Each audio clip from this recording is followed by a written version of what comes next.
Bonjour, cette présentation portera sur le travail de l'équipe 9. Notre travail se divise en deux parties. Une première partie porte sur la prévision des ventes de la Boulange et la seconde partie portera sur la gestion de projet de Toshiba.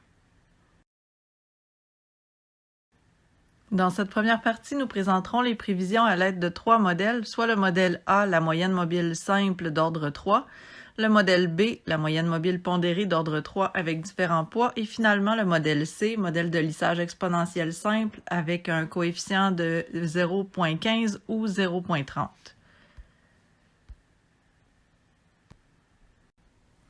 Le modèle A, soit la moyenne mobile simple d'ordre 3, nous donne une prévision des ventes pour la semaine 11 de 466,33 croissants. Pour faire les prévisions à l'aide de ce modèle, nous avons calculé la moyenne des ventes des 3 semaines précédant la prévision désirée. Donc, par exemple, pour la semaine 11, les prévisions sont simplement la moyenne des ventes des semaines 8, 9 et 10. Pour le modèle B, la moyenne mobile pondérée, nous avons ajouté un poids aux deux données précédant la prévision désirée. Donc, le poids le plus élevé est attribué à la donnée la plus récente. Donc, pour la prévision de la semaine 4, par exemple, nous avons multiplié 0,55 par 463, 0,35 par 450 et 0,1 par 461. La même règle s'applique partout pour toutes les autres prévisions, ce qui nous donne 465,30 pour la semaine 11. Le modèle C est un modèle de lissage exponentiel simple. La première colonne présente les résultats avec un coefficient de 0,15 et la deuxième colonne avec le coefficient de 0,30. L'initialisation s'est faite à la semaine 4 avec la moyenne des semaines 1 à 3. Pour trouver les prévisions de la première colonne, nous devons donc utiliser les prévisions de la semaine précédente, soit 458 plus 0,15 fois les ventes de la semaine précédente, donc 458, moins les prévisions de la semaine précédente, 458, ce qui nous donne 458 pour la semaine 5. Le même procédé a été appliqué à toutes les prévisions qui suivent et nous arrivons à 461,67 croissants avec le coefficient 0,15. On a fait la même chose avec le coefficient 0,30 et le résultat de ce modèle nous donne 463,43 pour la semaine 11. Si on compare les résultats obtenus avec la demande réelle, on peut dire que le coefficient 0,30 donne de meilleures prévisions. Les pages suivantes présenteront une analyse de chaque modèle avec la moyenne des erreurs de prévision en valeur absolue, soit le MAD, et nous permettra de choisir le meilleur modèle. Les cartes de contrôle du signal de détraquement seront un autre moyen de vérifier la qualité des modèles. Pour le modèle A, pour trouver le MAD, il faut d'abord calculer les erreurs de prévision. Par exemple, pour la semaine 5, les ventes réelles ont été de 466 et les prévisions étaient de 457, ce qui fait un écart de 9. Donc, on a fait le calcul pour chacune des semaines. La colonne suivante présente ces écarts en valeur absolue. Pour trouver le MAD, nous devons faire la moyenne des erreurs de prévision en valeur absolue.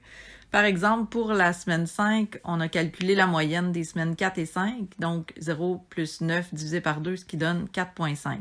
Pour la semaine 6, c'est la moyenne des erreurs de prévision des semaines 4, 5 et 6, etc. Le MAD doit être le plus petit possible. Le RSFE, c'est la somme cumulée des erreurs de prévision. On a donc fait la somme de la colonne AT moins FT des semaines 4 à 10. La colonne TS permet de voir la qualité du modèle à l'aide du signal de détraquement, c'est-à-dire la tendance de la prévision à être trop grande ou trop petite. Le signal de détraquement doit être dans un intervalle de moins 4 et 4. Si les valeurs sortent de cet intervalle, le modèle n'est pas considéré comme étant valable, les valeurs étant trop éloignées des valeurs réelles. Pour calculer le signal de détraquement, on divise le RSFE par le MAD. Pour le modèle A, le MAD est de 4,71 et toutes les valeurs du signal de détraquement sont entre moins 4 et 4, donc le modèle est valable. Pour le modèle B, nous avons obtenu un MAD de 5,40 et toutes les valeurs du signal de détraquement sont entre moins 4 et 4, donc le modèle est valable également. Pour le modèle C, avec un coefficient de 0,15, le MAD est de 4,82 et le signal de détraquement sort de l'intervalle moins 4, 4, donc on rejette ce modèle. Pour le modèle C, avec un coefficient de 0,30, nous obtenons un MAD de 4,85 et toutes les valeurs des prévisions sont situées entre moins 4 et 4 pour le signal de détractement. Donc, ce modèle peut être retenu pour les comparaisons. Par contre, on note que le modèle A présente un MAD plus petit et toutes les valeurs sont également dans l'intervalle moins 4 et 4. Donc, nous avons choisi de retenir ce modèle comme ayant une meilleure qualité de prévision. Toujours dans l'exemple de la boulange, pour répondre à la question 1.2, on doit d'abord se rappeler que la petite boulangerie de Beauport se procure ses croissants sous la forme congelée et que c'est un fournisseur spécialisé qui lui livre ses croissants. Le fournisseur livre ses croissants par caisse où une caisse est égale à 12 croissants.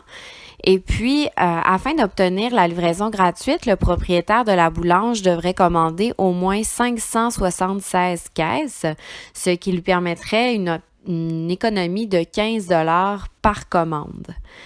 Afin de voir si et quand le propriétaire de la petite boulangerie de Beauport serait en mesure d'avoir la livraison gratuite, on a travaillé à partir des ventes des semaines 1 à 10 et on a reproduit ces données sur un graphique. Ce sont les points que vous voyez en bleu. À ce graphique, on a ajouté une courbe de tendance linéaire, ce qui nous a permis d'obtenir une équation. Et cette équation va par la suite nous être utile pour calculer les prévisions des semaines suivantes. L'équation obtenue à partir des données des semaines 1 à 10 est la suivante. Y, c'est donc la prévision de la semaine et X, c'est le numéro de la semaine en question. Donc, pour les ventes, pour les prévoir, l'équation, c'est donc dire que la prévision sera égale à 0,9455 fois la semaine 11, dans le cas de la prévision suivante qui nous intéresse dans ce cas-ci, plus 456,2. Et on reproduit évidemment cette équation pour les semaines qui suivent, ce qui nous permettra de faire par la suite une analyse.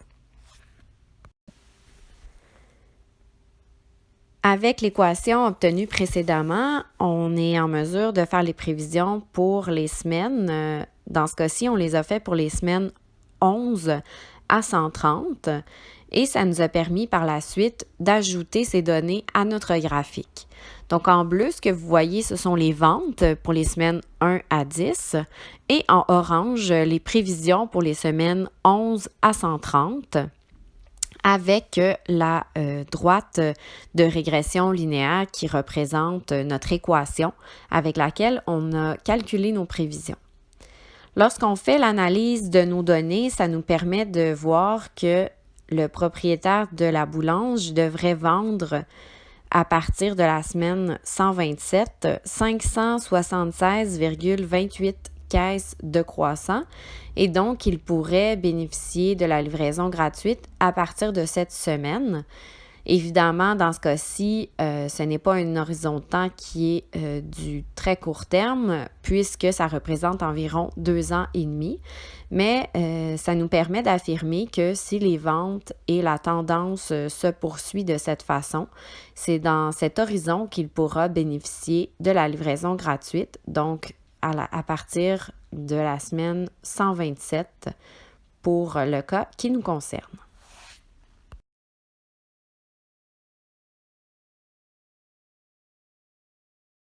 Pour cette deuxième partie du travail, Mme Fukumichi de la compagnie Toshiba nous a appelés afin de l'aider dans le lancement de son nouveau produit, un tout nouveau portable.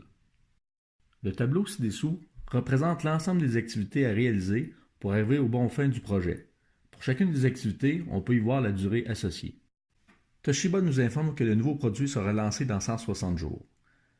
Il s'intéresse donc à savoir si le produit sera prêt pour la campagne de lancement. Afin de s'assurer que l'entreprise Toshiba pourra respecter les délais, nous avons eu besoin de créer un modèle PERT avec l'ensemble des activités et leur durée associée. Le diagramme a été fait avec l'ensemble des données du tableau. Comme les trois premières activités à démarrer sont l'activité A, B et K, ils doivent démarrer directement en même temps. Le chiffre écrit en rouge dans chacune des cellules qui représentent une activité est la durée totale de cette activité même. Une fois que toutes les activités ont été rattachées avec leurs prédécesseurs, nous pouvons maintenant calculer, pour chacune de ces activités, le moment le plus tôt qu'elles pourraient démarrer, ainsi que le moment le plus tôt qu'elles pourraient se terminer.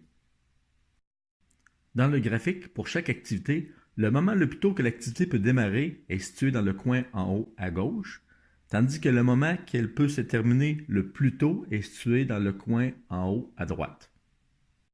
Prenons par exemple l'activité A.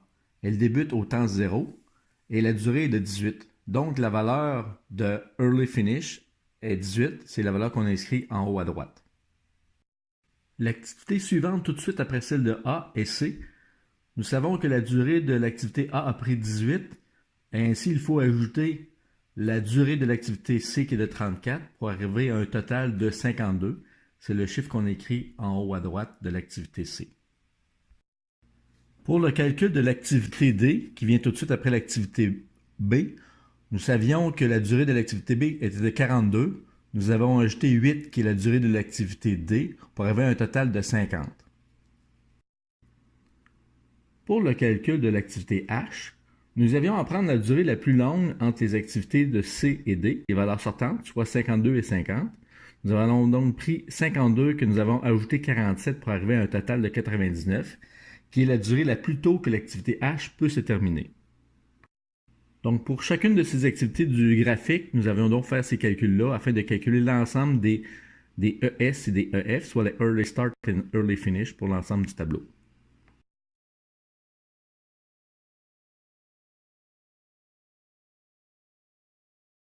Le dernier calcul à faire dans le graphique est de calculer la marge totale. Cette marge nous indiquera le retard maximum que pourrait prendre la tâche sans retarder la fin du projet. Pour calculer la marge totale d'une activité, il nous suffit de faire la soustraction entre le LS et le ES ou entre le LF et le EF. Comme pour le calcul de la marge totale de l'activité D, nous avons tout simplement fait 44 moins 42, ou on aurait pu faire 52 moins 50 pour avoir la valeur 2, qui est la marge totale de l'activité D. Ce tableau représente l'ensemble des mêmes valeurs qui étaient affichées dans le graphique PERT précédemment. Il nous sera nécessaire pour la suite de l'analyse du projet. Afin de savoir si le nouveau produit sera prêt au moment du lancement de la campagne, il est nécessaire d'identifier tous les chemins critiques du projet en cours.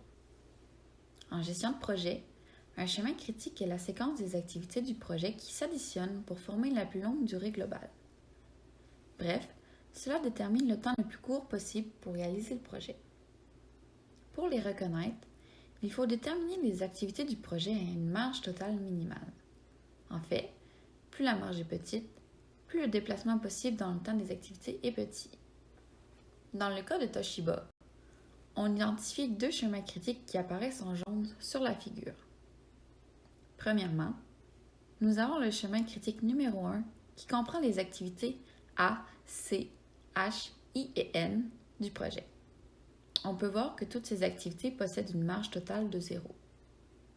Nous avons également le chemin critique numéro 2 qui se compose des activités K et L qui elles aussi ont chacune une marge totale de 0. Tout chemin confondu, puisque chacune de ces activités possède une marge de 0, il faut s'attendre que ces activités n'ont aucune marge de manœuvre en ce qui concerne les jours de retard possibles face au projet. Bref, chaque journée additionnelle se traduit en une journée de retard de plus. Il est donc recommandé pour Toshiba d'être vigilant face à cette situation. Maintenant que nous avons identifié tous les chemins critiques, nous pouvons calculer la durée totale du projet. Pour ce faire, il suffit de regarder le moment où l'activité se termine le plus tôt, en haut à gauche, de la dernière activité qui indique la fin de chaque chemin critique. Comme on peut le voir ici, ce sont donc les activités N et L. Dans les deux cas, nous arrivons à une durée totale de 182 jours pour le lancement de la campagne du nouveau produit de Toshiba. Considérant que Toshiba souhaite amorcer la campagne de promotion associée au lancement de leur nouveau produit dans un délai de 160 jours, il faut comparer leurs attentes par rapport à la durée totale du projet afin de déterminer s'il est possible d'y arriver. Cependant, ici, nous avons calculé avec la méthode du chemin critique que la durée totale du projet sera de 182 jours. Ceci étant dit, le nouveau produit ne sera pas prêt au moment du lancement de la campagne.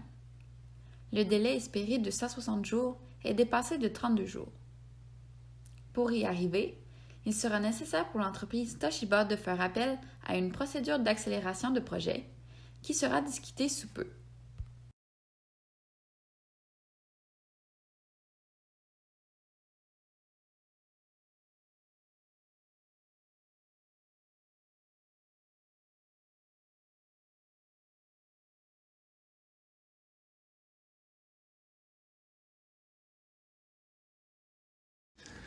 Donc, en conclusion, la partie A nous a permis de constater qu'il existe plusieurs modèles de prévision.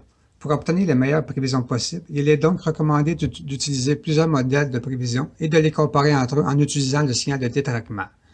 Ce signal de détraquement permet de vérifier la qualité et la fiabilité de chacun des modèles de prévision en choisissant le modèle avec les écarts les plus faibles, c'est-à-dire les valeurs plus près de zéro.